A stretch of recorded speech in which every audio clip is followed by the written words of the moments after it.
Number 11 की तरफ ध्यान देना। विविध प्रश्नावली क्वेश्चन नंबर 11 क्या बोला गया, देखो संलग्न आकृति में ओ त्रिज्या 5 सेंटीमीटर वाले वृत्त का केंद्र है। वो क्या है, केंद्र है और 5 सेंटीमीटर इसकी त्रिज्या है। त्रिज्या ये 5 सेंटीमीटर की है, 5 सेंटीमीटर की त्रिज्या है।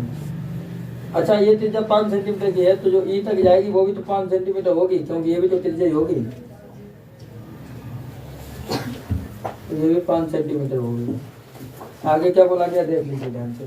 बताया गया कि टी एक बिंदु इस प्रकार है कि ओ टी 13 सेंटीमीटर है। ओ से लेकर टी तक की डिस्टेंस कितनी है, 13। तो आप ये बता दीजिए ओ से टी तक है 13, तो इसका मतलब 5 हटा दी तो कितनी बची, 8। अभी तो पूरी 13 होगी, ये 8 सेंटीमीटर होगी, क्योंकि पूरी कितनी थी, 13। पूरी कितनी थी, 13। कुछ समझ में आया, ये ठीक है। 13 सेंटीमीटर थी तो 5 को हटा दिया तो 8 उधर बच गई, 8 कितने बच गई, ए ओ टी ई, सही है। फिर क्या बोला गया, देखिए बोला गया कि ई पर प्रतिच्छेद करती हैं, ठीक। यदि ए बी बिंदु ई पर वृत्त की स्पर्श रेखा हो, ए बी देखो वृत्त की स्पर्श रेखा है किस पर, बिंदु ई पर, तो अगर ए बी वृत्त की स्पर्श रेखा बिंदु ई पर है तो एक प्रमेय भी तो इसमें मालूम पड़ रही है क्या, कि वृत्त की स्पर्श रेखा स्पर्श बिंदु से होकर जाने वाली त्रिज्या पर लंब होती है, तो ये भी लंब हो जाएगी। इसका मतलब यहाँ पर कितने डिग्री का एंगल बन जाएगा, 90 डिग्री का। और अगर इधर 90 डिग्री का एंगल बन गया तो इधर नहीं बनेगा, इधर भी तो बन जाएगा, किससे, बाइलिनियर पेयर से, सही है। अच्छा ठीक है, इधर देखो ये भी तो स्पर्श रेखा है, तो यहाँ पर वृत्त की स्पर्श रेखा स्पर्श बिंदु से होकर जाने वाली त्रिज्या पर लंब होती है, तो यहाँ पर भी स्पर्श रेखा है तो ये भी 90। कहने मतलब 3 जगह जो है 90 के एंगल बने हुए हैं, ठीक है। फिर क्या बोला गया है, देखिए ध्यान से। बोला ये गया है कि ए बी की लंबाई ज्ञात कीजिए। आपको स्पर्श रेखा ए बी की लंबाई ज्ञात करनी है, तो ये भी तो देखो बाह्य बिंदु बन रहा है, बना है। तुम जानते बाह्य बिंदु से खींची गई स्पर्शियां कैसी होती है, बराबर। तो अगर इसको यक्स मान ले, सुनो, अगर ए यू को यक्स कह दिया, यहाँ से लेकर ए है, और ए यू को हमने कितना कर दिया, यक्स, तो बताइए ए पी कितना हो जाएगा, यक्स हो जाएगा भाई। ए ही एक्स है तो ए पी एक्स नहीं होगा, हो जाएगा। ठीक उसी प्रकार देखिए हमने बी को भी एक्स कह दिया, कितना कह दिया, यक्स, तो बताइए ये बी क्यू एक्स नहीं हो जाएगा, ये भी एक्स हो जाएगा, ठीक है। अब हमें लंबाई किसकी चाहिए, केवल ए बी की, तो ए बी की लंबाई निकालने के लिए पहले आप ये टी पी की लंबाई निकालो पाइथागोरस प्रमेय से, क्योंकि देखो ओ टी पूरी 13 मालूम है और ओ पी 5 मालूम है, तो क्या निकाल रहे पी टी, इससे पाइथागोरस प्रमेय से। लेकिन 90 कैसे आया, पहले प्रमेय भी तो लिखनी चाहिए, तो लिखिए वो प्रमेय साथ में लिखना। वृत्त की स्पर्श रेखा स्पर्श बिंदु से होकर जाने वाली त्रिज्या पर लंब होती है, तो लिखो क्योंकि वृत्त की स्पर्श रेखा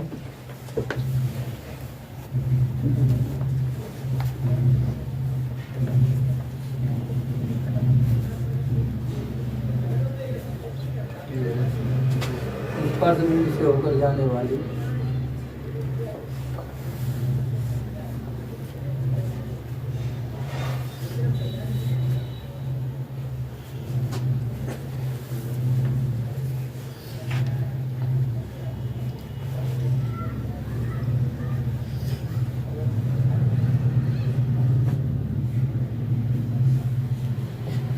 त्रिज्या पर लंब होती है।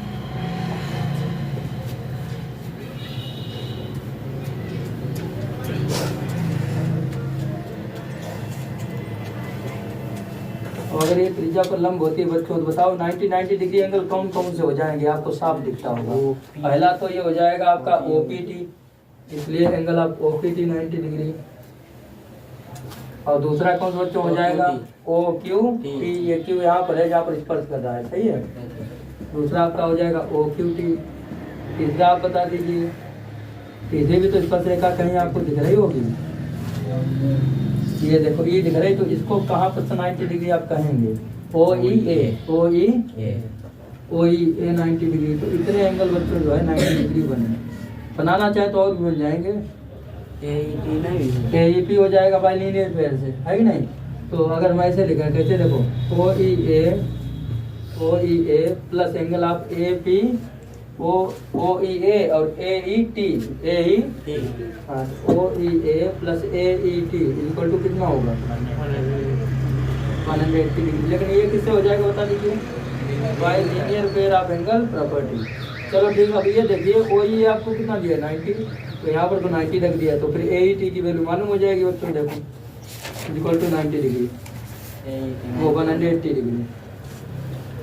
तो आप बता दीजिए ए ई टी निकल आएगा, ए ई टी कितना निकल आएगा, हाँ तो डायरेक्ट लिखना कि उधर पक्षांतर करके लिखना, समझ लोगे? चलो डायरेक्ट लिख दो। तो अब बताओ पाइथागोरस थ्योरम किसमें लगा दें? इसलिए त्रिभुज ओपीटी में पाइथागोरस थ्योरम, त्रिभुज ओपीटी में कुल मिला के आप ये अनुमान लगाइए कि आपको ए बी कैसे मालूम हो पाएगा, चाहे जैसे अनुमान लगाइए। ए बी की लंबाई निकालनी है तो हम तो देखो पहले पाइथागोरस ओपीटी में लगाएंगे, त्रिभुज ओपीटी में पाइथागोरस थ्योरम।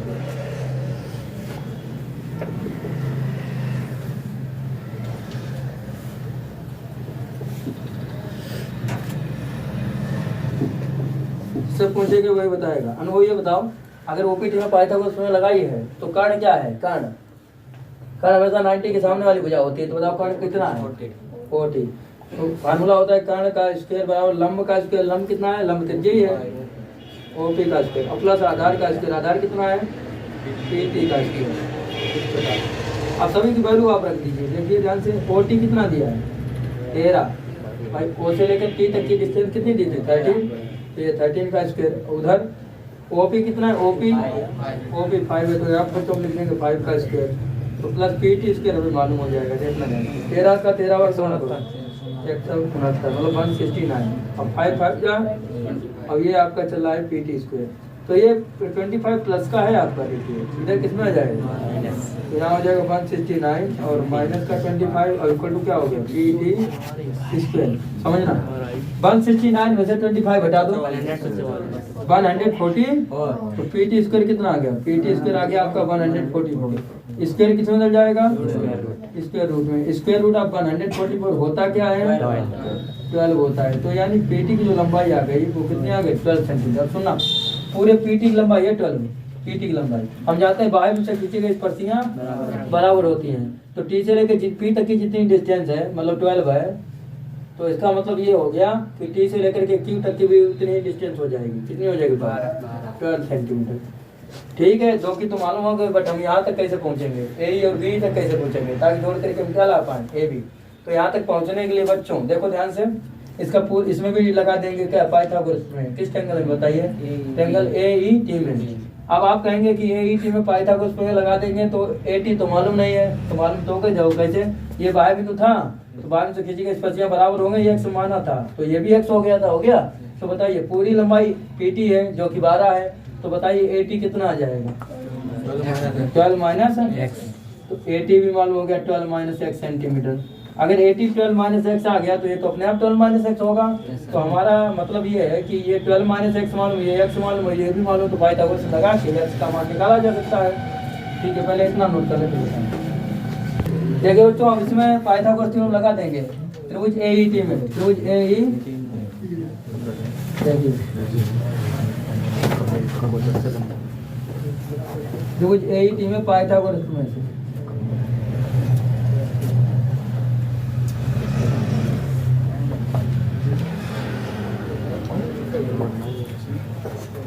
देखिए बच्चों, एईटी में पाइथागोरस लगाएंगे अनमोल, तो क्या हो जाएगा? कर्ण का स्क्वायर, कर्ण कितना है?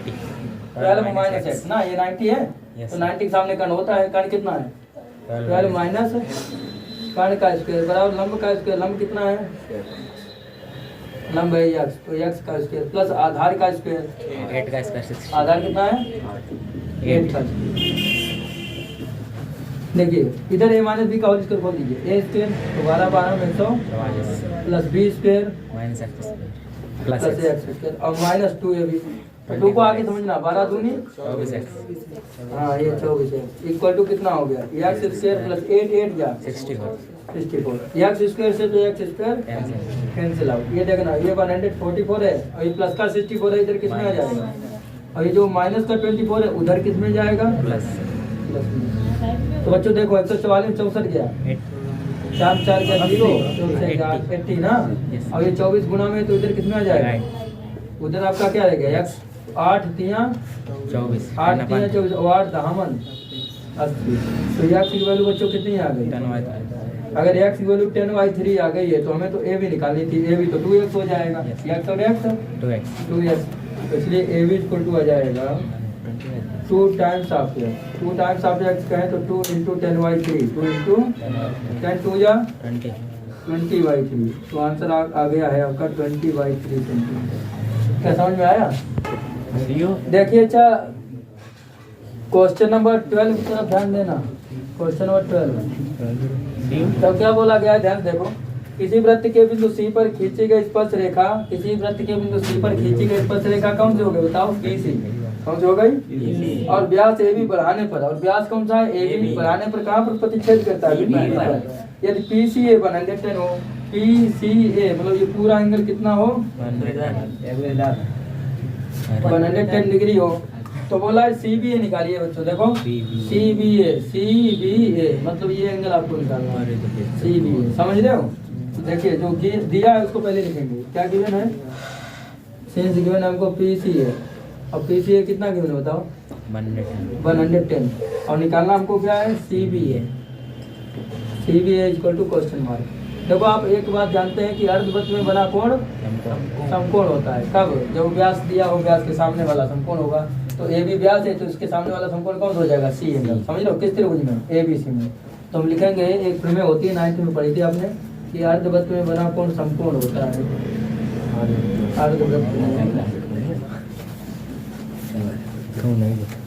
अर्धवृत्त में बना कोण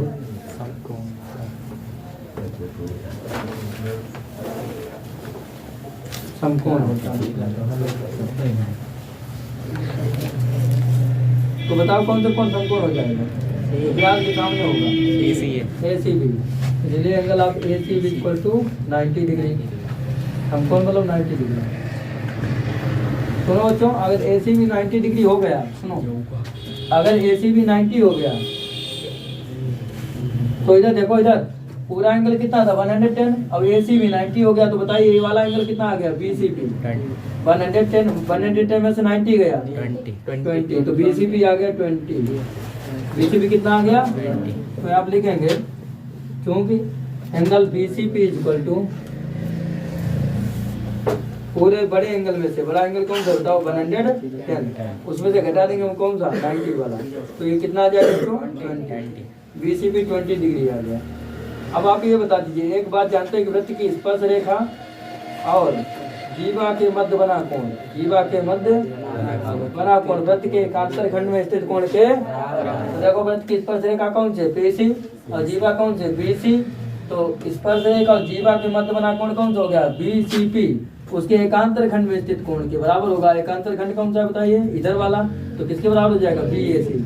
या हम कहें BAC के बराबर हो जाएगा ना। तो ये भी कितना हो गया? 20। तो लिखेंगे by alternate segment theorem, by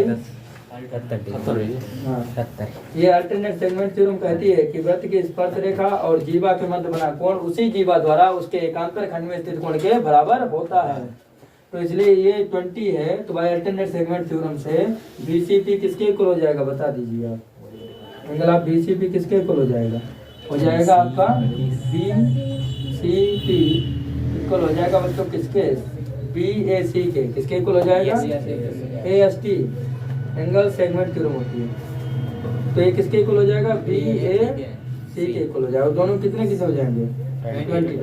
अब तो एंगल सब प्रॉपर्टी जानते हो। हमको तो ABC निकालना है। ABC का हो या CBA का हो, बातें कही है। तो त्रिभुज के दो कोण मालूम और तीसरा निकालना हो तो कौन सी प्रॉपर्टी लगाते हैं? Angle sum property. तो त्रिभुज ABC में by angle sum property, by angle sum, तो बाय एंगल सम प्रॉपर्टी से क्या हो जाएगा? Angle CBA equal to angle of CBA equal to बताओ कितना हो जाएगा? 180 होता है।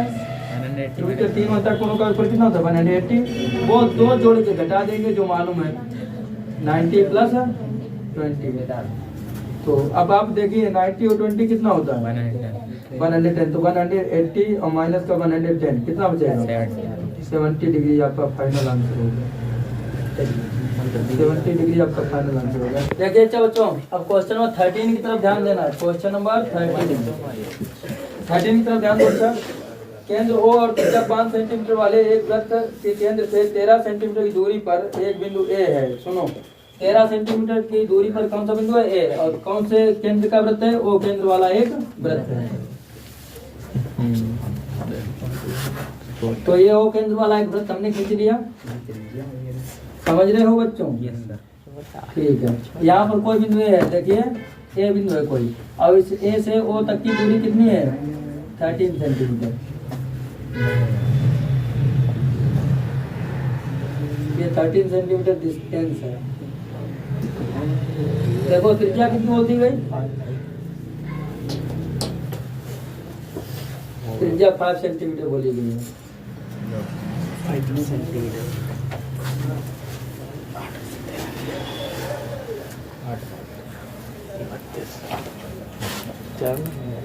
तो क्या बोला गया, देखिए बोला ये गया है कि AP और AQ के P और Q पर बच की स्पर्श रेखा है, AP और AQ। तो पहले AP स्पर्श रेखा खींच दो, ये AP स्पर्श रेखा हो गई, और दूसरी स्पर्श रेखा है बच्चों AQ, तो दूसरी स्पर्श रेखा हो गई AQ। फिर क्या बोला है, देखो ध्यान से, फिर बोला है कि यदि लघुचाप PQ पर स्थित एक बिंदु R एक स्पर्श रेखा BC ऐसी खींची जाए। देखो लघुचाप पर एक बिंदु स्थित, लघुचाप ये है, इस पर स्थित एक बिंदु R पर, किस पर, R, एक स्पर्श रेखा खींच दी जाए। कौन सी, स्पर्श रेखा BC खींची है। कौन सी, BC। ये BC खींच दी स्पर्श रेखा, सही है। फिर क्या बोला गया, देखो ध्यान से, फिर बोला गया है कि AP को B और AQ को जो C पर काटे, AP को B पर काटे और AC को C पर काटे। ठीक है, तो त्रिभुज ABC का परिमाप ज्ञात कीजिए। त्रिभुज ABC का क्या निकालना है, परिमाप। बिल्कुल इसी तरह है, देखो कैसे हम जानते हैं, ABC का परिमाप निकालना है। परिमाप मतलब पूरी माप, पूरी माप कहें तो AB plus BC plus CA, तो तीनों की डिस्टेंस, सही है। तो पहले BC की निकालो, फिर इन दोनों की लिए आएगी। तो हम जानते हैं कि वृत्त की स्पर्श रेखा स्पर्श बिंदु से होकर जाने वाली त्रिज्या पर ये 90 डिग्री, ऐसे यहाँ पर भी ये 90 डिग्री और इधर भी 90 डिग्री, इसी प्रकार ये भी बच्चों 90 डिग्री हो जाएगा। तो हालांकि तुम्हें हम बता चुके हैं, तो इसे बार बार नहीं लिखेंगे, सीधे हम जानते हैं कि वृत्त की स्पर्श रेखा स्पर्श बिंदु होकर जाने वाली त्रिज्या पर लंब होती है, तो ये लंब हो गई। तो हम क्या करेंगे, OPA में लगा देंगे पाइथागोरस थ्योरम, त्रिभुज OPA में पाइथागोरस में से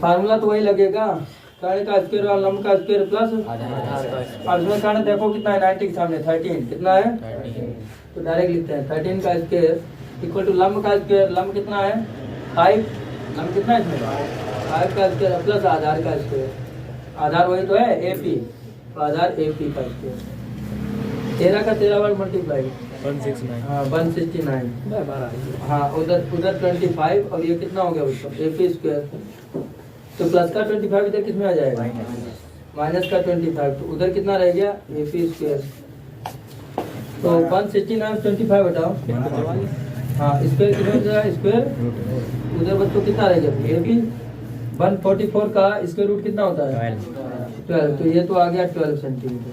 अगर AP 12 आ गया, सुनो अगर AP 12 आ गया तो हम जानते हैं कि बाहर से खींची गई स्पर्शियाँ कैसी होती हैं, तो ये AQ भी कितना हो जाएगा 12 सेंटीमीटर। अब एक कोई वही काम करो कि x मान लो, मान लिया कि BR की डिस्टेंस कितनी है x, तो ये भी कितनी हो जाएगी बताओ x, क्यों, क्योंकि बाहर से खींची गई स्पर्शियाँ कैसी होती हैं बराबर।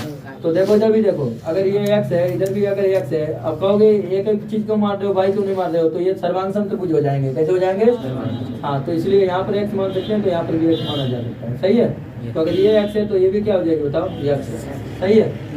अब ध्यान देखो x ये डिस्टेंस हो गई, ये बताओ AB डिस्टेंस कितनी हो जाएगी, x कम कर दो, पूरी 12 है, 12 से x कम कर दो, 12 माइनस हो जाएगी कि नहीं हो जाएगी, ठीक है। तो ये AC डिस्टेंस कितनी हो जाएगी, ये भी वही हो जाएगी 12 माइनस x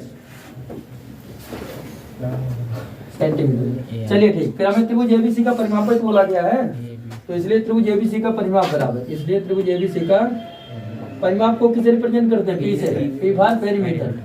तो पेरीमीटर किसका बताओ, ABC का। ABC में कितनी भुजाएं आ रही हैं, अगर उसका पेरीमीटर निकालें, AB प्लस BC प्लस इन सबका जोड़ हो जाएगा पेरीमीटर में, क्या क्या हो जाएगा बताओ, AB plus BC plus CA, चलो जोड़ो, AB कितना दिया, AB दिया 12 माइनस x, 12 माइनस, चलो BC बोलो कितना दिया, BC x और x, एक्स और एक्स 2x, 2x ना कहो तो x प्लस एक्स 2 बार लिख लो, सही है। तो सी ए कितना दिया बोलो, हाँ सी ए भी दिया है 12 माइनस। अब आप ये बता दीजिए माइनस एक्स ये है, ये क्या है प्लस एक्स, तो माइनस एक्स से प्लस एक्स, प्लस एक्स से माइनस एक्स, और 12 और 12 कितना होता है, तो उसका जो पेरीमीटर है बच्चों वो कितना आ गया बोलो, समझ में आया। देखिए बच्चों क्वेश्चन नंबर 14 सब ध्यान देना। 14 में बोला गया है कि संलग्न आकृति में 4 सेंटीमीटर त्रिज्या वाले एक वृत्त के परिगत त्रिभुज एबीसी इस प्रकार खींचा गया है। सुनो देखो, 4 सेंटीमीटर त्रिज्या वाले वृत्त के परिगत एक त्रिभुज एबीसी इस प्रकार खींचा गया है कि रेखाखंड बीडी और डीसी, रेखाखंड बीडी और डीसी वृत्त को बिंदु डी पर स्पर्श कर रहे हैं। देखो ना, बीडी और डीसी किस पर स्पर्श करते हैं, डी पर, ठीक है। फिर बोला गया है कि इनकी जो लंबाइयां हैं वो 8 और 6 सेंटीमीटर है। देखो डीसी की लंबाई 6, डीसी की लंबाई कितनी 6 और बीडी की लंबाई कितनी है 8। तो बोला है भुजाएं ए बी और ए सी ज्ञात कीजिए। अब भुजाएं ए बी और ए सी निकालो आप। देखो तो ए बी और ए सी निकालना है, तो इससे पहले हम क्या करेंगे, हम तो जानते हैं वृत्त की स्पर्श रेखा स्पर्श बिंदु से होकर जाने वाली त्रिज्या पर, तो अगर ये लंब होती है तो ये एंगल कितने डिग्री का होगा, 90। तो देखो इधर ये भी लंब हो जाएगी क्योंकि ये भी तो स्पर्श रेखा है, तो ये भी लंब हो जाएगी, ये भी क्या हो जाएगी त्रिज्या, ये भी क्या हो जाएगी बच्चों, ये भी 4 सेंटीमीटर हो गई। आगे देख लो, आगे देखें तो ये भी त्रिज्या हो गई, ये भी त्रिज्या हो गई, और ये भी कितनी हो जाएगी बताओ 4 सेंटीमीटर, ये भी 4 सेंटीमीटर हो गई। 50 और भी कोई त्रिज्या दिख रही है, और कोई त्रिज्या नहीं दिख रही। अब तो केवल मिलाएंगे, देखो ध्यान से किसको किसको मिलाते हैं, ओ को मिला देंगे हम लोग, ओ को ए से मिलाएंगे, इसी प्रकार ओ को सी से मिला देंगे, और इसी प्रकार हम ओ को बी से मिला देंगे।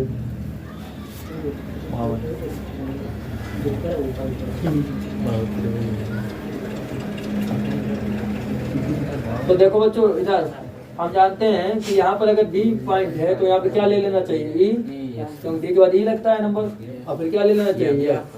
और हम जानते हैं कि किसी भाग से खींची गई स्पर्श रेखाओं की लंबाइयां कैसी होती हैं, 2 प्रमेय लगी। एक कि वृत्त की स्पर्श रेखा स्पर्श बिंदु से होकर जाने वाली त्रिज्या पर लंब होती है, तो ये सब 90-90 हो गए, पहली प्रमेय। दूसरी प्रमेय कौन सी लगी, किसी बाह्य बिंदु से खींची गई स्पर्शियां बराबर होती है, अर्थात CD 6 है तो CF भी कितनी हो गई, इसी प्रकार अगर BD 8 है तो BE कितनी हो गई 8 सेंटीमीटर। अब अगर हम इसको x कह दें बच्चों, देखना अगर हम x कह दें AF को तो बताओ AE भी कितनी हो गई। हमें तो डिस्टेंस जो पता करनी है बच्चों वो हमें AB और AC की वैल्यू निकालनी है। तो अब सोचो कि AB और AC की वैल्यू कैसे हम लोग निकालेंगे। देखिए ध्यान से, AB और AC हमें फाइंड आउट करना है इस क्वेश्चन में। तो AB equal to question mark and AC equal to question mark. अब देखो ये तुम्हें कुछ वैसा नहीं लग रहा है कि इसमें हेलोन्स का फार्मूला प्रयोग किया जाए, क्यों, क्योंकि त्रिभुज की तीनों भुजाएं समान है। कैसी है, देखो ना 8 और 6 14, तो ये 14 सेंटीमीटर होगा। इसको हम कह देंगे ए। 9th में बोला था कि पहली भुजा क्या कहलाती थी, ए, पहली भुजा क्या कहते थे ए, और दूसरी पूरी भुजा क्या कहलाती थी बी। तो इसको हम 8 + x कह देंगे। क्या कह दें, जो 8 + x वाली भुजा होगी वो क्या कहलाएगी, बी, सही है। अच्छा, और सी वाली भुजा कौन सी हो जाएगी फिर 6 + x वाली जो भुजा हो जाएगी बच्चों ना वो हो जाएगी आपकी सी। तो अब आप ये बता दीजिए त्रिभुज एबीसी का परिमाप क्या होता था हीरोन्स के सूत्र में, पेरीमीटर ऑफ ट्रायंगल एबीसी, याद है आपको क्या होता था बताओ, नहीं वो होता था 2s। क्या होता था 2s, जहाँ s क्या होता था अर्ध परिमाप, याद है अर्ध परिमाप, इंग्लिश में से सेमी पेरीमीटर कहते थे, उन्हें खूब बताते थे लेकिन आप भूल गए। अब 2s होता क्या था, परिमाप होता था। तो परिमाप में मतलब क्या होता है, भुजाओं, सभी भुजाओं का योग, सभी भुजाओं का, यानी पहली भुजा A + B + C, ऐसा तो होता था A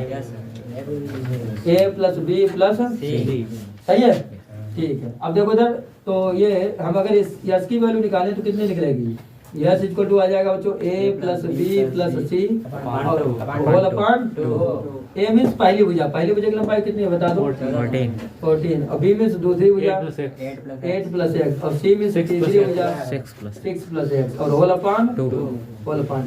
तो देखना हम इसकी वैल्यू निकाल रहे हैं 30 + 2x, 8 × 6 = 14, 14 14 28 और x x कितना हो जाएगा 2x। कहाँ ध्यान है तेज बोल रहे देखो ध्यान से। ऊपर क्या करेंगे 2 कॉमन ले लेंगे क्योंकि 2 कैंसिल होना चाहिए। अगर ऐसे नहीं करो तो 2 से डायरेक्ट कैंसिल कर दो। क्या चाहते हो डायरेक्ट समझ लोगे? Yes sir. नहीं समझ पाओगे। चलो कॉमन लेते हैं। 14 और 2 एकन 2 तो नीचे कितना है 2 से 2 बच्चों कैंसिल। ठीक है तो यस की वैल्यू कितनी आ गई 14 प्लस अच्छा जब हम यस निकाल लेते थे तो फिर फाइनली निकालते क्या थे त्रिभुज का क्षेत्रफल।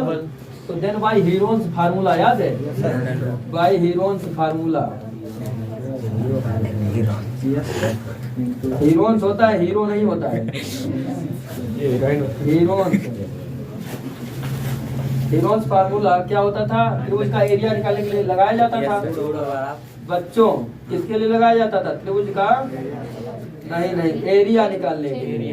तो एरिया ऑफ ट्रायंगल एबीसी क्या होता था? Formula root over of s. अब याद आ गया आपको। देखो s s minus a s minus b s minus c. और वैल्यू तो सबकी मालूम है, एबीसी भी मालूम है, एस भी मालूम है। तो ऐसा करो पहले इतना नोट करो फिर बताएं। देखिए अच्छा एरिया ऑफ ट्रायंगल एबीसी मतलब त्रिभुज एबीसी का क्षेत्रफल किन किन त्रिभुजों से मिलकर बनाया था? देखो त्रिभुज एबीसी का क्षेत्रफल 3 त्रिभुजों से मिलकर बनाया। देखो एबीसी में 3 त्रिभुज आ रहे हैं। पहला त्रिभुज कौन सा रहा है? बीओसी दिख रहा है। और दूसरा त्रिभुज कौन सा रहा है? एओबी आ रहा है। और तीसरा त्रिभुज कौन सा रहा है? एओसी। तो हमें अगर त्रिभुज एबीसी का क्षेत्रफल निकालना है तो 3 त्रिभुजों के क्षेत्रफलों को जोड़ना पड़ेगा। पहला area of triangle BOC, area of triangle BOC. और दूसरा प्लस एरिया ऑफ ट्रायंगल बताओ एरिया ऑफ ट्रायंगल एओबी एओ। तीसरा plus area of triangle AOC AOC. तो इक्वल टू अब यहाँ पर वैल्यू रखो बच्चों। हम इक्वल टू का साइन लगा के नीचे वैल्यू रखते हैं। देखो यहाँ पर वैल्यू रखते हैं क्योंकि उधर जगह नहीं रह जाएगी। सही है? देखो सर अब सुनना थोड़ा। यस की वैल्यू कितनी निकाली थी जल्दी बोलो। 14 प्लस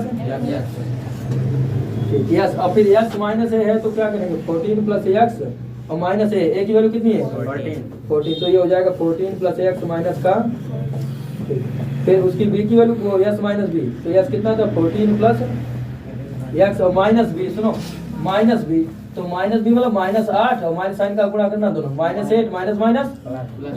अच्छा माइनस माइनस का माइनस प्लस तो माइनस का 8 और माइनस का एस माइनस बी हो गया। फिर क्या होगा एस माइनस सी। तो 14 प्लस एक्स और इसमें माइनस लगाना -6 और माइनस एक्स। तो कितना बनेगा देखो इधर देखना -14 से +14 और ये -x से +x ये -x से +x। Area of triangle BOC निकालते हैं। तो बीओसी कैसा त्रिभुज है? समकोण त्रिभुज है। क्यों? क्योंकि ये 90 डिग्री है। तो समकोण त्रिभुज का क्षेत्रफल क्या होता था? हाफ आधार गुणे। तो आधार नीचे देखो ऊंचाई समय सेम है। देखो ऊंचाई 4 सेंटीमीटर, ऊंचाई 4 सेंटीमीटर, ऊंचाई 4 सेंटीमीटर। केवल क्या चेंजिंग में आधार। हम लोग लगाएंगे हाफ आधार गुणे ऊंचाई। तो देखो बच्चों हाफ आधार पहले में आधार कितना 14। पहले में आधार कितना है दिख रहा है। और ऊंचाई कितनी है 4। दूसरे में आधार बताओ हाफ आधार गुणे ऊंचाई। दूसरे में आधार कितना है 8 प्लस और ऊंचाई वही रहे। ऊंचाई कितनी है 4। तीसरे में आधार बताओ 6 प्लस और ऊंचाई कितनी है ऊंचाई 4 इक्वल टू देखो छोटा इधर क्या रह गया 14 प्लस एक्स। इधर देखो 14 में 8 गया कितना बचेगा 6 और इधर 14 में 6 गया कितना बचेगा 8। 8 से 14 होता है। तो 8 छंग 48 और इधर क्या है देखो x और 48 x इतने हो जाएगा। और तो कोई है नहीं कुछ। देखो ना इधर 14 में 6 गया 8 बचा, इधर 14 में से 8 गया 6 बचा। तो 8 छंग 48 का x गुणा करो 48 x और साथ में क्या है रूट 14 प्लस x ऐसे दो रूट में। तो कितना कितना होता है रूट ओवर आप 14 प्लस एक्स और ब्रैकेट में कितना है उधर कितना है 48 एक्स। क्या इतना समझ में आया? अब देखना इधर ये तो हमने तो समझाने के लिए 6 और 8 लिख दिया वो तो बचेगा ही। अब देखो बच्चों 1/2 × 4 1/2 × 4 1/2 × 4 समय क्या काम है बताओ 1/2 × 4। तो 1/2 × 4 अगर हमने काम ले लिया तो ब्रैकेट में क्या बचेगा बताइए 14 इधर बचा प्लस 8 प्लस एक्स इधर बचा प्लस 6 प्लस एक्स इधर बच गया इक्वल टू उधर क्या है, उधर ऐसा करो कि एक्स के भीतर मल्टीप्लाई कर दो, तो एक्स के भीतर मल्टीप्लाई करेंगे कितना हो जाएगा 14x प्लस एक्स, 48 की नहीं करनी बच्चों, 48 को तो हमें बाहर ही रखना है। अब अगर रूट हटाते हैं, पहले से कैंसिल करो, 2 2 जा 4। अब अगर रूट हटाते हैं तो क्या करते हैं, स्क्वायरिंग बोथ साइड, लेकिन इससे पहले इसको भी जोड़ लो, देखो कितना आ जाएगा 14 वाट 22 22 और 6 28 और x तो कितना बनेगा 28 प्लस 2x, कितना बनेगा 28 प्लस 2x। अब उधर बच्चों कितना है, उधर है आपका रूट ओवर हाफ 14x और प्लस का x स्क्वायर अब इंटू का 48। देखो इधर 2 कॉमन लेके बाहर निकाल दो ताकि और सिंपल हो जाए, 2 कॉमन लेके बाहर निकालेंगे तो 2 2 जा कितना हो जाएगा 4 हो जाएगा, कॉमन ले गया 2 तभी तो मल्टीप्लाई हुआ, इधर कितना 14 हाँ 14 प्लस x, उधर देख लो बच्चों उधर कितना है, उधर तो वही चल रहा है 14 plus 14x plus x square into 48। अब बताइए अगर रूट हटाना है तो हमें क्या करना चाहिए, स्क्वायरिंग बोथ साइड करनी चाहिए, स्क्वायरिंग बोथ साइड करनी चाहिए, यहाँ हम लिखेंगे स्क्वायरिंग बोथ साइड। देखिए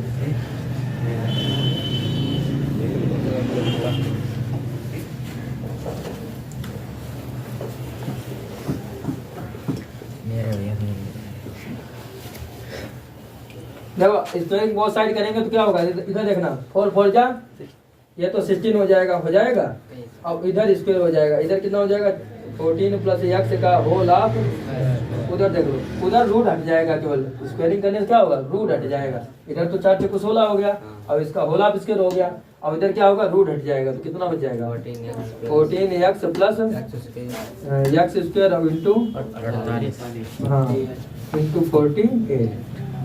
अब देखना 16 3 48। तो अब देखो बच्चों a प्लस बी का होल स्क्वायर खोल दो, इधर मल्टीप्लाई कर दो, a प्लस बी का whole square 14 14 a square plus b square plus 2ab plus 28 है 2ab मतलब 28 इक्वल टू, इधर देख लो 3 का भीतर मल्टीप्लाई करो 14 3 42 1 और 3 का x स्क्वायर कर दो कितना हो गया 3x स्क्वायर, कितना हो गया 3x स्क्वायर। समझने का प्रयास करना बच्चों, क्या हो गया कोई बात नहीं। अब ये इधर देखना ये 196 है, इधर एक्स स्क्वायर है,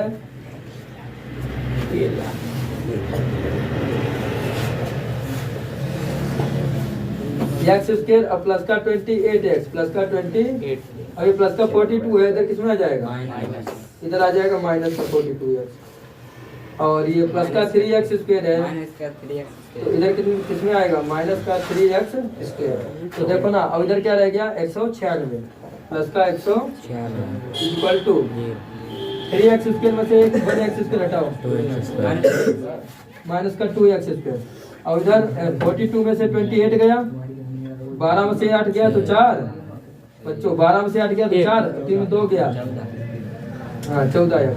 तो ये देखो इधर अब ये कितना है 196 अब इक्वल टू, अब 2 कॉमन लेके उधर -2 कॉमन लेके उधर 0 में बदल दो, -2 कॉमन लिया तो कितना रह गया एक्स स्क्वायर माइनस माइनस क्या हो जाएगा प्लस, और दूसरा और माइनस चिन्ह कॉमन लिया है तो जो प्लस भी होगा वो भी क्या हो जाएगा माइनस, 2 भी कॉमन लिया है तो दुनिया 18 एक बच गया 2 8 अब इक्वल टू -2 मल्टीप्लाई में है, उधर डिवाइड में जाके किसमें बदल जाएगा बच्चों 0 में, तो एक्स स्क्वायर प्लस 7x कितना रहेगा एक्स स्क्वायर प्लस का 7x माइनस का 98 इक्वल टू का 0।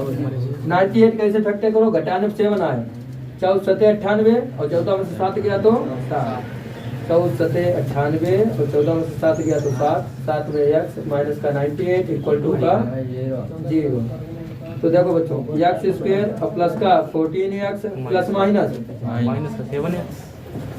का 7x और माइनस का 98 और इक्वल टू 0। अब देखो बच्चों कॉमन इन टू टर्म्स, इसमें क्या कॉमन है यक्स तो कितना रह गया, यक्स प्लस 14, इधर -7 कॉमन ले लो तो कितना रह गया, X यक्स प्लस 14 और इक्वल टू, और दोनों में कॉमन बच्चों क्या है, यक्स प्लस 14 यक्स प्लस 14 ले लिया तो कितना रह गया, यक्स माइनस का 7, तो यहाँ हम लिख लेंगे यक्स माइनस 7 और इक्वल टू, अलग अलग जीरो की इक्वल कर लो। देखो बच्चों प्लस 14 उधर किसमें जाएगा, हाँ -14, और स्पर्श रेखा कभी निगेटिव होती नहीं, स्पर्श रेखा कभी निगेटिव, तो ये तो अमान्य हो गया, ये कैसा हो गया, अमान्य, ये मान्य नहीं होगा, ये वैल्यू अमान्य हो गई। अच्छा यक्स माइनस 7 जीरो इक्वल करो, यक्स माइनस 7 इक्वल टू 0, तो -7 उधर किसमें जाएगा, -7 उधर चला गया +7 में, किसमें चला गया, तो देखो बच्चों इधर हमें तो ए बी और AC की डिस्टेंस चाहिए थी, तो बताइए एक्स वैल्यू कितनी आई है, 7, तो 7 और 8 कितनी हो गई, 15 हो गया ना। चलो ठीक, पहले इतना नोट करो फिर बताएं। देखिए अच्छा, इसलिए ए बी कितना आ जाएगा, डिस्टेंस आप ए बी मालूम करने की, तो ए बी आ जाएगा बच्चों,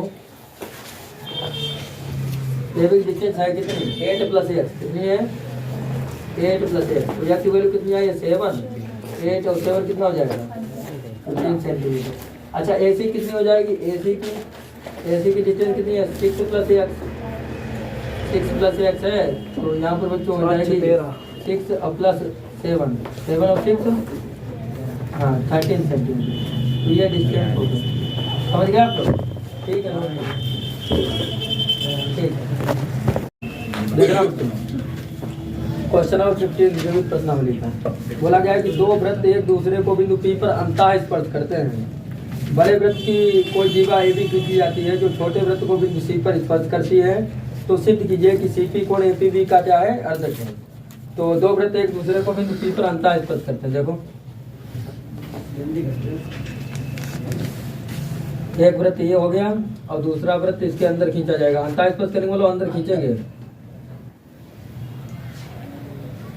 ये दूसरा वृत्त हो गया, दोनों अंतः स्पर्श करते हैं। मान लो किसी पॉइंट P पर स्पर्श करते हैं, स्पर्श कर रहे हैं P पर, तो P से हमने स्पर्श रेखा खींच दी PT, कौन सी खींच दी PT। उसने बोला कि एक जीवा जो है, बड़े वृत्त की एक जीवा AB है जो छोटे वृत्त की स्पर्शी C पर, वो बिंदु C पर जो है छोटे वृत्त को क्या करती है, स्पर्श करती है। तो बड़े वृत्त की एक जीवा AB खींचते हैं, हाँ बड़े वृत्त की एक जीवा AB खींची जो छोटे वृत्त को बिंदु C पर स्पर्श करती है, किस पर स्पर्श करती है, तो यहाँ पर C पर छोटे वृत्त को स्पर्श करती है। तो उसने ये बोला है कि CP APB का अर्धक है। देखो CP APB का अर्धक है तो CP को मिलाना पड़ेगा, क्योंकि CP APB का अर्धक है तो CP को क्या करना पड़ेगा, हमको मिलाना पड़ेगा, सही है। और APB का अर्धक है तो APB का अर्धक होने के कारण AP को मिलाना पड़ेगा और BP को मिलाना पड़ेगा। इस प्रकार AP को मिलाया और BP को मिलाया, हाँ वो तो है। अब सुनो, इसको भी मिला देंगे, यहाँ पर कोई पॉइंट D मान लेंगे और इसको भी मिला देंगे PD को, सही है। इस प्रकार हमने मिलाया। तो सबसे पहले जो दिया है उसको लिखते हैं। दिया तो केवल बच्चों इतना है, कितना दिया बताओ, दो वृत्त एक दूसरे को बिंदु P पर अंतः स्पर्श करते हैं, तो दिया है साथ में लिख लेना। दिया है दो वृत्त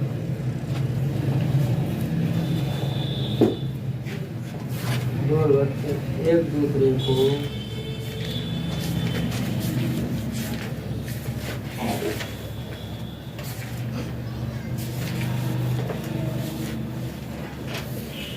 अंतः स्पर्श करते हैं।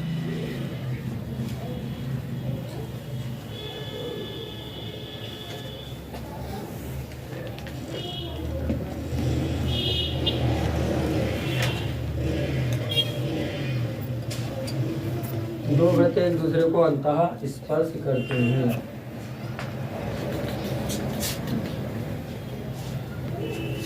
तथा AB बड़े वृत्त की जीवा है जो छोटे वृत्त को बिंदु C पर स्पर्श करती है। तथा AB बड़े वृत्त की जीवा है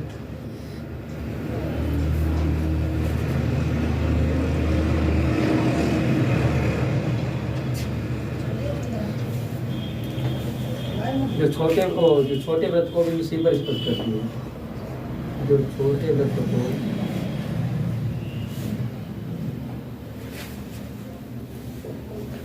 बिंदु सी पर स्पर्श करती है।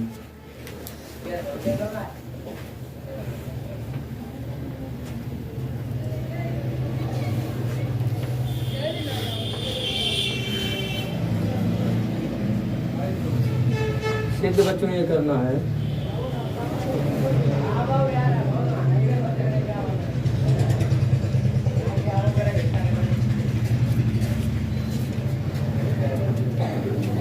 सिद्ध हमको ये कहना है कि angle of APC equal to हो जाए एंगल ऑफ बीपीसी। भाई अगर एपीबी का अर्धक है तो हमको सिद्ध करना है कि एपीसी इक्वल टू क्या हो जाए बीपीसी। तो angle of APC equal to angle of BPC, ये भी प्रूव करना है। Angle of APC is equal to किसके हो जाए एंगल ऑफ बीपीसी के। Angle of APC equal to हो जाए एंगल ऑफ बीपीसी के। ठीक है, सिद्ध करना है हमको APC equal to BPC. APC equal to यही क्यों सिद्ध करना है, क्योंकि देखो जरा सीपी कोण एपीबी का अर्धक है, तभी तो अर्धक का मतलब क्या होता है, आधा आधा कर देंगे, है कि नहीं। तभी ये सिद्ध करना है। बात है ना। रचना क्या थी हमने देखो इसमें,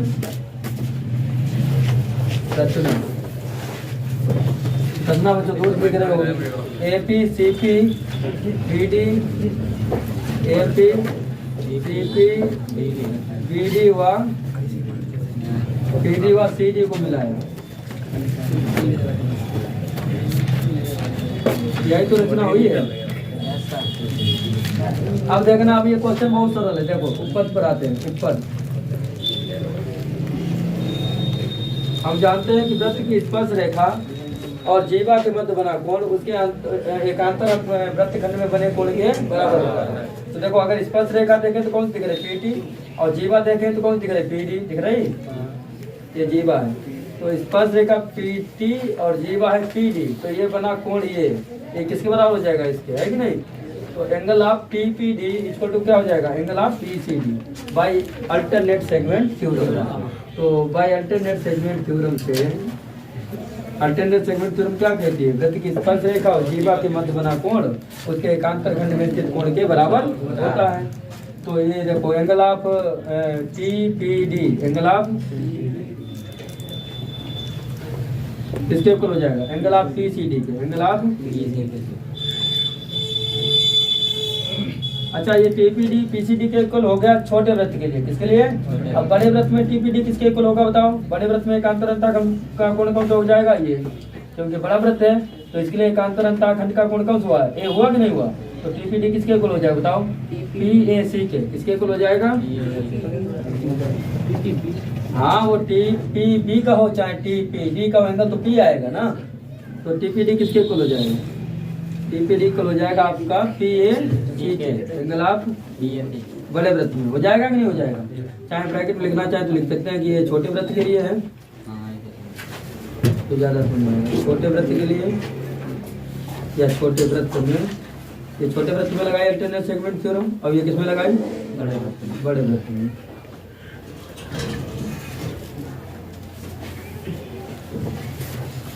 छोटे वृत्त में बड़े वृत्त में, इसको हम डाल देंगे इक्वेशन फर्स्ट और इसको हम डाल देंगे इक्वेशन सेकंड। अब देखो ध्यान से, एक जीवा तो ये दिख गई और स्पर्शी दिख गई थी, और एक स्पर्शी तुमको यहाँ पर दिख रही होगी, देखो ये एसी दिख रही है, और यहाँ पर भी तो एक जीवा दिख रही है, कौन सी, सीपी। एसी स्पर्शी और सीपी क्या है, जीवा है। तो यहाँ लिख भी लेंगे, चूंकि एसी वृत्त की स्पर्श रेखा है, एसी वृत्त की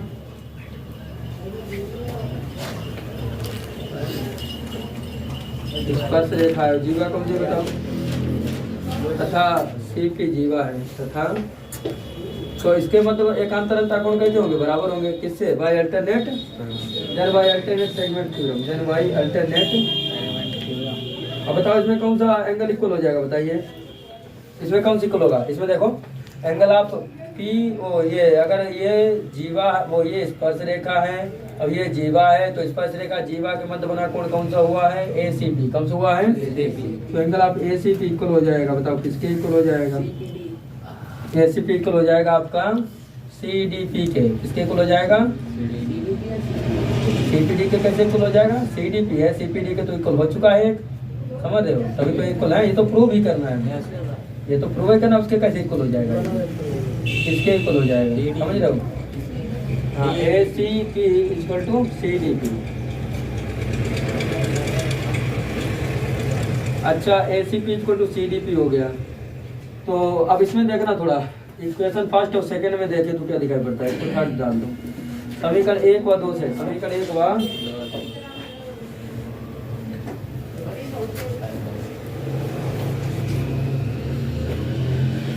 बताओ क्या दिखाई पड़ता है 1 व 2 में? TPD से TPD कैंसिल आउट, तो PCD किसके इक्वल हो जाएगा? PAC के। हाँ, तो इसलिए PCD angle of PCD equal हो जाएगा किसके? Angle of PAC। Angle of PAC के। सुनो थोड़ा, समीकरण 1 व 2 से लिख तो दिया। अब इधर देखो समीकरण 3 में क्या दिखाई पड़ता है? ACP किसके इक्वल है? CDP के। ACP बच्चों किसके इक्वल है? CDP के। तो अगर सुनो, अगर हम इसको x मान लें या y मान लें, इसको अगर हम y मान लें, तो ये TPD किसके इक्वल हुआ था बताओ? TPD दो एंगल के इक्वल हुआ था, एक तो इसके इक्वल हुआ था किसके? PCD के, तो ये y था तो ये भी y हो गया, हो गया। फिर यही TPD किसके इक्वल होता था? इसके हुआ था, तो ये भी y हो गया था, हो गया था। फिर हमने क्या किया था? AC को स्पर्श रेखा लिया था और CP को जीवा लिया था, तो इसके मध्य भी एंगल बना था, वो एंगल हमने x मान लिया। कौन सा मान लिया? अब ये किसके इक्वल हुआ है? CDP के, तो इसको भी हमने क्या कर दिया? x कर दिया। तो देखो अब सब एंगल इक्वल हैं। देखो इधर दो एंगल x और y, इधर दो एंगल x और y, ये दोनों आपस में इक्वल हैं, तो तीसरे एंगल आपस में अपने आप इक्वल हो जाएंगे। क्योंकि देखो इन दो त्रिभुजों में देखें तो दो एंगल आपस में, इधर ये इक्वल, इधर ये इक्वल, x y के इक्वल, इधर भी x y के इक्वल। तो जो शेष तीसरा बचा है तो वो तो सेम इक्वल हो जाएगा, हो जाएगा। भाई त्रिभुज के तीनों होता है, दोनों का इक्वल कितना होता है? 180। दो मालूम हो, तीसरा निकालना हो तो क्या करते हैं? दोनों को जोड़ के घटा देते हैं, दोनों ही सेम हो तो तीसरा अपने आप सेम हो जाता है। देखो ना, दोनों ही सेम है, ये x और भाई ये x, तो ये भाई है दोनों जगह सेम, तो तीसरा जो ये बचा है शेष वाला, ये अपने आप बराबर हो जाएगा। तो लिखेंगे इसलिए शेष कोण कौन सा बचा बताओ? शेष बचा है APC। कौन सा बचा है? शेष कोण APC स्वयं ही बराबर हो जाएगा बच्चों। APC किसके बराबर हो जाएगा? शेष CPB के, शेष कोण CPB के, या कहें BPC के बात है कहीं हम, ये आप लिख देंगे शेष कोण BPC के इक्वल होगा।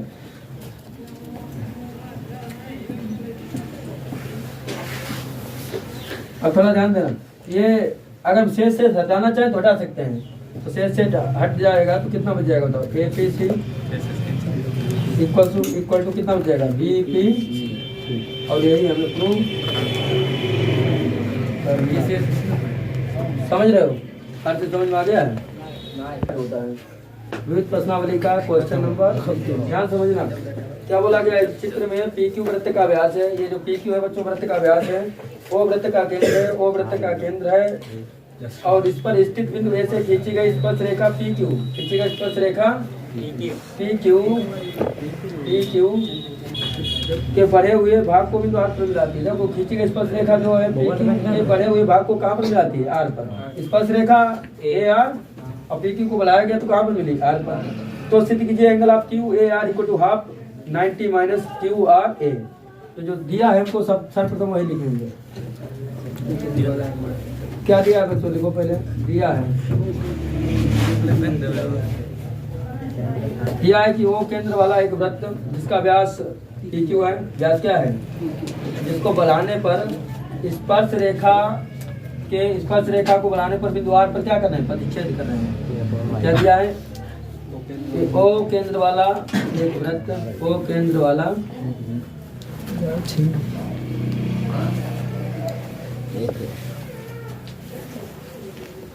एक वृत्त, वो केंद्र वाला एक वृत्त, इस पर एक बिंदु A से खींची गई स्पर्श रेखा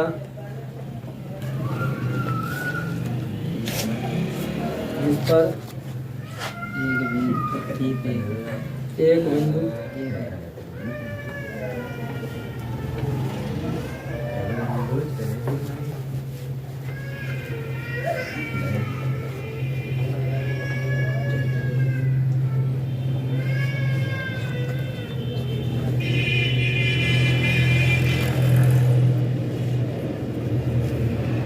ए पर खींची गई स्पर्श रेखा PQ के बड़े हुए भाग को बिंदु R पर मिलाती है।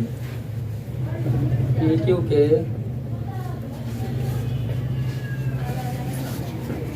के बड़े हुए भाग को बिंदु R पर मिलती है। PQ के बड़े हुए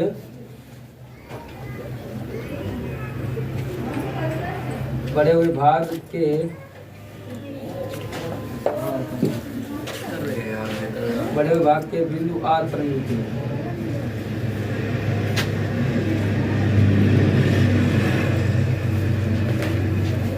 हमें सिद्ध क्या करना है, इधर देखो, हमें सिद्ध क्या करना है,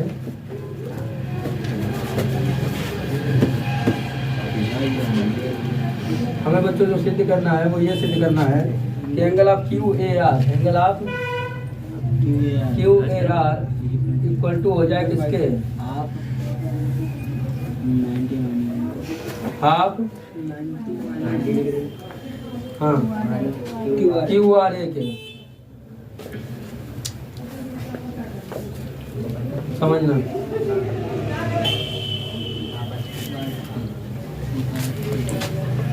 अब हम आते हैं उपपत्ति पर।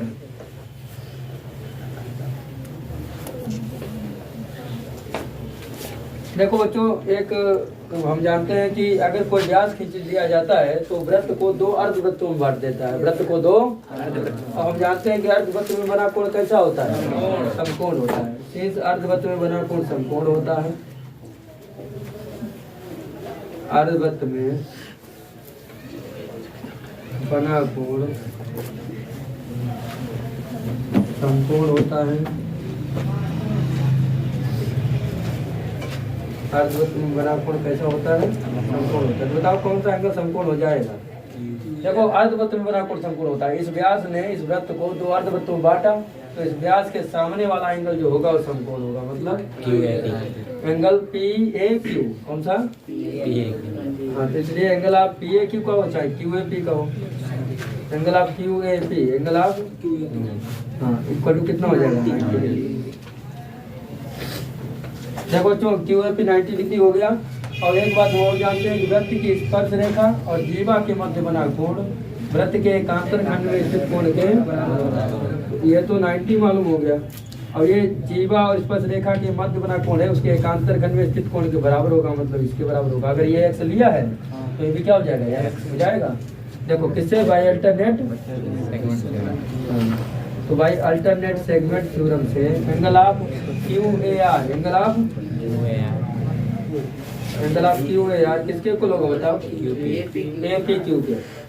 अब ये दोनों कितने कितने हो जाएंगे, हमने x लेट कर लिए हैं। हमने क्या लेट कर लिए हैं, हमने माना कि ये दोनों एंगल x के इक्वल हैं। ठीक है। अब देखो किसी ट्रायंगल में अगर दो एंगल मालूम हो जाए और तीसरा निकालना हो तो क्या करते हैं, 180 में से उन दोनों को जोड़कर घटा देते हैं। तो कौन सा एंगल मालूम है और कौन सा ज्ञात करना है इसमें, ये दो मालूम है, क्यों निकालना है। किस त्रिभुज में, त्रिभुज बताओ कौन से प्रमेय लगाओगे, बाय एंगल सम। कौन सा एंगल निकालना है, AQP। कौन सा निकालना है, तो बताओ। इसलिए एंगल आप AQP कितना हो जाएगा, हमने बोला कि 180 में से वो दो जोड़ घटा दोगे जो मालूम है 90 प्लस x जोड़ के घटा दोगे 90 प्लस x, तो आपको तीसरा एंगल मालूम हो जाएगा। तो तीसरा एंगल बच्चों AQP है, AQP हमें मालूम हो जाएगा 180 और माइनस का 90 माइनस का x, तो AQP एंगल कितना आ जाएगा, AQP इक्वल टू 180 में से 90 हटा दो, 90 माइनस। अच्छा AQP 90 माइनस x आ गया, थोड़ा ध्यान देना। AQP 90 माइनस x आ चुका है। तो अब लीनियर पेयर लगा दें तो ये वाला एंगल आ जाएगा, क्योंकि लीनियर पेयर बना रहा है। तो देखिए ध्यान से, angle of AQP since angle of AQP plus angle of AQR, ये दोनों कितने डिग्री हो जाएंगे, ये किससे हो गए, bye linear pair of angle property, bye linear pair of.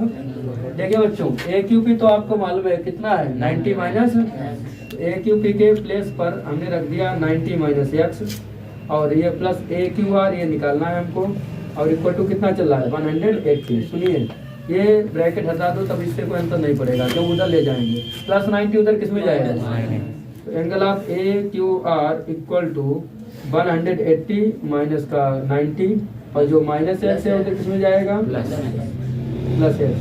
देखना तो angle of A Q R कितना आ जाएगा, angle of A Q R 90 plus equal to 90 plus ठीक है, ये 90 प्लस एक्स आ गया। अब इस एंगल में भी देखो दो एंगल मालूम हो गए, थोड़ा ध्यान देना, इस एंगल में भी दो एंगल मालूम हो गए 90 प्लस एक्स और दूसरा एक्स। तो अब तीसरा एंगल कौन सा रह गया आर। बस यही लास्ट स्टेप रह गया है, इसके बाद प्रूव होकर अपने आप आ जाएगा सामने जो प्रूव करना है। समझ पा रहे हो आप लोग, इतना पहले नोट कर।